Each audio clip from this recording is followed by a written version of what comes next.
म पनि यता छु एकदम चिसो छ यो चाहिँ रु भ्याली र आमा छोदिङ गाउँपालिकाको सिमाना यो खोलाबाट चाहिँ उता चाहिँ आमा छोदिङ हो अनि यो चाहिँ रु भ्याली गाउँपालिका हामी चाहिँ अहिले जस्ता खानी फलाम खानी अनि रोबे खानीमा चाहिँ हामी जान गइरहेका छौँ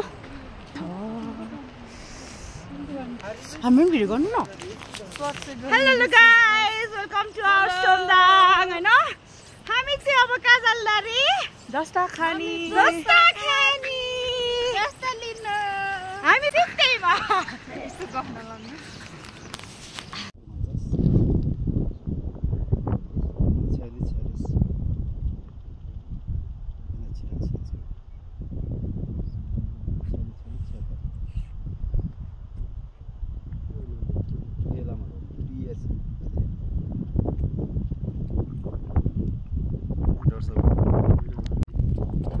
विशेष गरी यो रुई भ्याली गाउँपालिका र आमा छिदाङको गाउँपालिकाको बिचमा रहेको पेल्दर बिच क्याम्प अर्थात् यो पुरानो मेटल कम्पनी जस्ता खानी भनेर जुन उत्थानको लागि यहाँ पहिला मेटल कम्पनीले स्थापना गरेको यो ठाउँ विशेष गरी पर्यटन क्षेत्रलाई आकर्षित गर्ने एउटा थलो रहेछ। सँगसँगै हामी रुई भ्याली गाउँपालिकाको यो पेल्दोर बेस क्याम्प सँगसँगै पङसङ पास गणेश हिमाल पेल्दोर हिमाल त्यसपछि गणेश कुण्ड कालोदा सेतोदा त अझ प्रभावकारी रूपमा हामी यसलाई अगाडि लाने प्रयासमा छौँ। विशेष गरी यो आमा छिदाङको हुँदै रसदेखि आमा छिदाङको हुँदै रुई भ्याली थिचोल्ने बाटो ट्याग खोलिसकेको छ। कतिपय ठाउँ चाहिँ अहिले फेरि हामी अझ राम्रो बनाउने प्रयासमा हामी लागिरहेका छौँ र पर्यटन क्षेत्र अगाडि बढाउनको लागि विगत जस्तो सुरक्षामा अहिले छैन किनभने हामीले गाउँपालिकाले गाउँ प्रहरी र सशस्त्र प्रहरी र नेपाल प्रहरीको एउटा क्याम्पहरू खडा गरेको छौँ। हिजो जस्तै सुरक्षासँग सम्बन्धित जोडेर पर्यटन आउन डराएको छ भने अहिले त्यसलाई चाहिँ ढुक्क भएर आउनु अनुरोध गर्दछु र सँगसँगै धेरै सम्भावना बोकेको गाउँपालिका रुई भ्याली गाउँपालिकाभित्र काठमाडौँबाट नजिक हिमाल हेर्न सक्ने पर्यटन स्थल भनेको रुई भ्याली गाउँपालिका नै हो किनभने गणेश हिमाल पेल्दोर हिमाल यो जस्तै पङसङबाट सिङ्ला पासबाट चाहिँ नजिकको रूपमा चाहिँ अवलम्बन गर्न सकिन्छ भने जानकारी गराउँदै हामी सबैले आफ्नो देशको विशेष गरी यो जस्ता खानी भनेर हामीले पहिला रसा हुँदै बाटो ट्याग खोल्दै गर्दाखेरि यो खोल्नुपर्ने थियो धादिङबाट तर त्यतिखेर अलिक ओझेलमा परे जस्तो लाग्छ। त्यतिखेर नेतृत्वको कमजोरीले हो कि जस्तो हामीलाई चाहिँ लाग्छ। त्यसकारण धेरै सम्भावना छ यहाँ धेरै चिज छ नेपालको सम्पत्ति धेरै छ तर यसलाई चाहिँ अहिले इन्डियन कम्पनी र चाइना कम्पनी बिच मुद्दा परेको कुरा सबैलाई थाहै छ तर अहिले केही वर्षभित्र यो सुचारू हुँदैछ। यो सुचारू गर्नको लागि हामी आमा छिदाङ र रुई भ्याली गाउँपालिकाको साझेदारी रूपमा एकचोटि कार्यपालिका सकेसम्म यही वैशाख या जेठमा हामी संयुक्त रूपमा यही बेस क्याम्पमा बस्ने छौँ भन्ने जानकारी गराउन चाहन्छु किनभने यो नेपालको सम्पत्ति हो हामी सबैको सम्पत्ति हो कुनै चाइना र इन्डियाको होइन। किन भन्दाखेरि हामीले उहाँहरूसँग चाहिँ कुन रूपमा यसलाई अगाडि बढाउने भन्दा पनि नेपालको सम्पत्तिलाई चाहिँ कसरी संरक्षण गर्न सकिन्छ भन्ने कुरा सोच्नुपर्छ भनाइरहेको थिएँ। सम्पूर्णलाई फेरि देश विदेशमा रहनुहुने आम जनसमुदायलाई नमस्ते भन्न चाहन्छु। हस्तो नमस्ते। म पनि धादिङको स्थानीय बासिन्दा नै हो धादिङ बेसीमा बस्छु होइन अनि हामी चाहिँ यो रुई भ्याली गाउँपालिका घुम्नु भनेर यता पाल्दर बेस क्याम्पतिर आएको थियो अनि हाम्रो हिजो हामी सोमदाङबाट पाल्दर बेस क्याम्प बसेर आज चाहिँ हामी रिटर्न हुँदैछौँ अनि रुई भ्याली धादिङ जिल्लाकै एउटा हिडन ट्रिजरको रूपमा चाहिँ हामीले रुई भ्याली गाउँपालिका प्लस यो रुई भ्यालीको पाङसङ पास लगायत यो चाहिँ नि पाल्दर बेस क्याम्पलाई अनि यो मेटल कम्पनीको एरियालाई चाहिँ हामीले दिन सक्छौँ है त। अनि साथसाथै रुई भ्याली गाउँपालिकामा चाहिँ अरू गणेश हिमाल बेस क्याम्प साथै कालो दह सेतो दहहरू पनि छ है त। त्यसको लागि चाहिँ अब जसरी अरू ठाउँहरूमा चाहिँ टुरिज्मको लागि जसरी व्यवस्थापनहरू भइरहेछ जसरी टुरिज्म क्षेत्रको लागि चाहिँ सेक्युरिटीको व्यवस्थाहरू भइरहेछ बस्ने व्यवस्था टी हाउसहरूको व्यवस्था छ त्यसरी नै यो रुटमा पनि अलि त्यो टी हाउसहरूको व्यवस्था अलि बस्नको लागि व्यवस्था चाहिँ अलिक कम भएदेखि है त्यसको लागि चाहिँ अब आउने दिनहरूमा चाहिँ त्यो कुराहरू सुधार भयो भने चाहिँ धादिङ जिल्लाले पर्यटकीय क्षेत्रमा चाहिँ विशेष गरी रुई भ्याली गाउँपालिकाले ठुलो फड्को मार्छ जस्तो लाग्छ मलाई चाहिँ। धन्यवाद। हेलो एभ्रिवान, आज हामी चाहिँ घुम्नको लागि 3 दिनको ट्रेकिङको लागि यता रुई भ्याली गाउँपालिका धादिङ जिल्लाको उत्तरी साइडमा रहेको ठाउँमा आइपुगेका छौँ। हामी चाहिँ यो गणेश हिमाल जस्ता उद्योगको ठ्याक्क खानीको साइडमा बसेर यहाँ एउटा भिडियो गराउँदैछौँ। र यो ट्रेल चाहिँ एकदम अनि हिडन ट्रेल अनि एकदम धेरैजना पनि नआउने र धेरै राम्रो लाग्यो र हामी सकि नसकी आइपुग्यौँ र तपाईँहरू पनि यो ठाउँमा आउनु होला। अनि अर्को यो रुट पनि रहेछ होइन, हामी पाङसाङ पास हुँदै आउने रुटहरू पनि छ होइन। हामी चाहिँ यहाँ अर्को खोला आएको रसुवा र धादिङको सिमानाको खोला भएर हामी चाहिँ रमाइलो भयो। अहिले त त्यो भएकै चाहिँ दाउरा साउरा जलाउनेहरू गर्दो रहेछ नि त होइन, घरहरू तताउने छ। त्यही कुरालाई नै व्यवस्थापन गरेर होटेलहरू क्याम्पहरू गर्ने हिसाबले चाहिँ टेन्टहरू त्यो गराइदिने, दाउराहरू पनि तलैतिर ल्याएर व्यवस्था गरिदिने होइन। अनि क्याम्प फाइलबाट थुप्रै फेसिलिटी मिल्यो नि त, त्यो हिसाबले गऱ्यो भने चाहिँ एक दिन आएर मान्छे यहाँ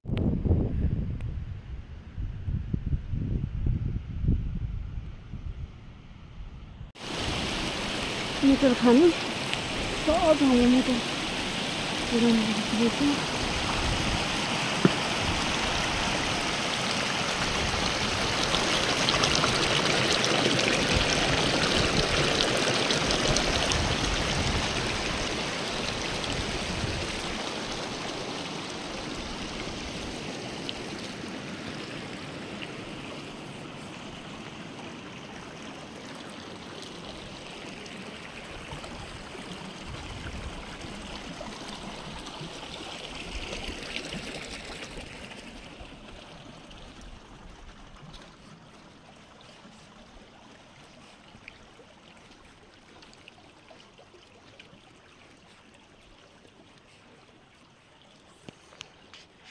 ल मिटर खाने यो चाहिँ हेर्न सक्नुहुन्छ।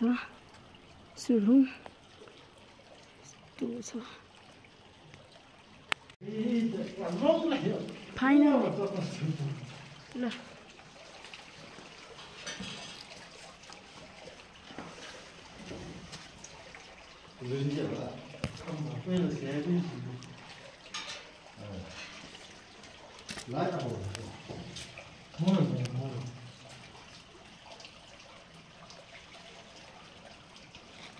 Oxygen, dan ben je oxygen.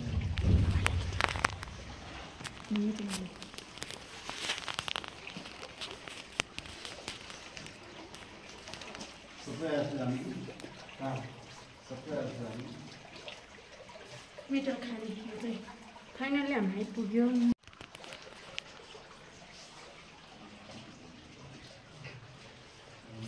त्यस्तो भने छैन, यस्तो पानी बगिरह यहाँ मुनि चाहिँ यो चाहिँ यस्तो छ भित्ताहरूमा चाहिँ।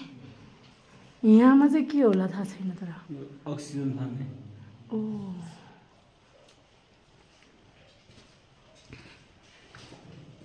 पानी यस्तो बगिरहेछ।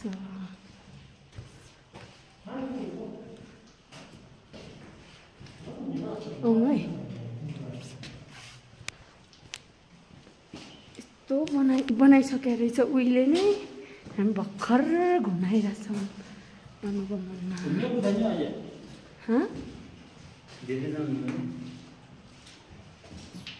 छ तपाईँहरू लास्टसम्म हेर्दै गर्नु होला।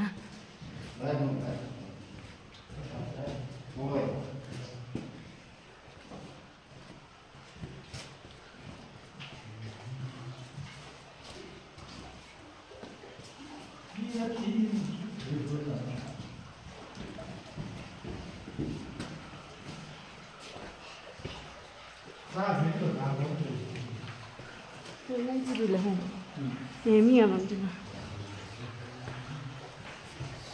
आफ्नै जिउले छेलिरह।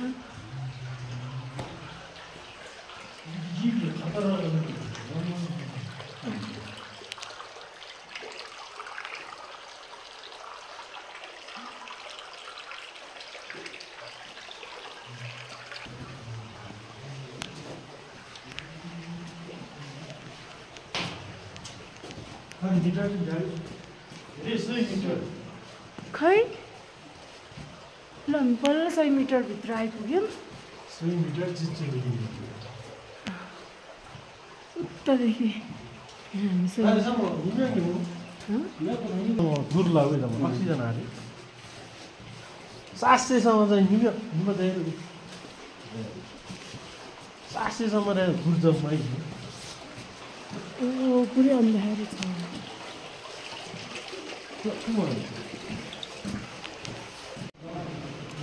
हामी अब 1000 मिटर चाहिँ सुरुङको भित्र आइपुग्न लागेको छ। ल ठ्याक्क 1000 पुग्यो। जाम न जाम दम्यो मात्रै आदिवासी जाम न।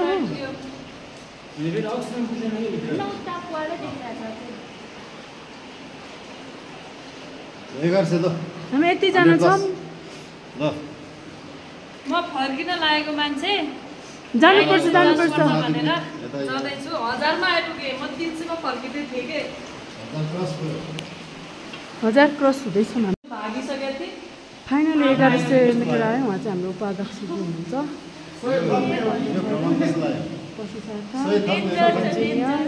होइन यतिसम्म गर्नु होला अहिले नै। मामी म ल अब हामी फर्कियौँ है।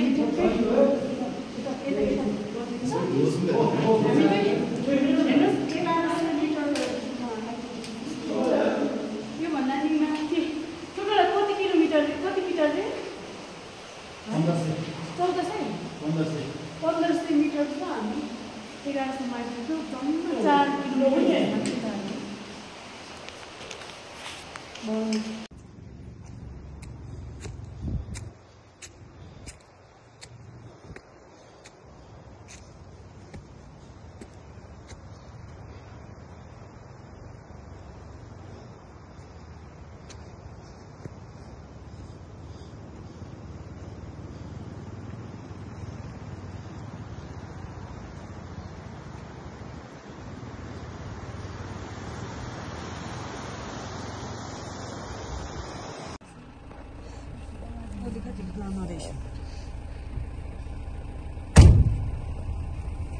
Thank you for watching ...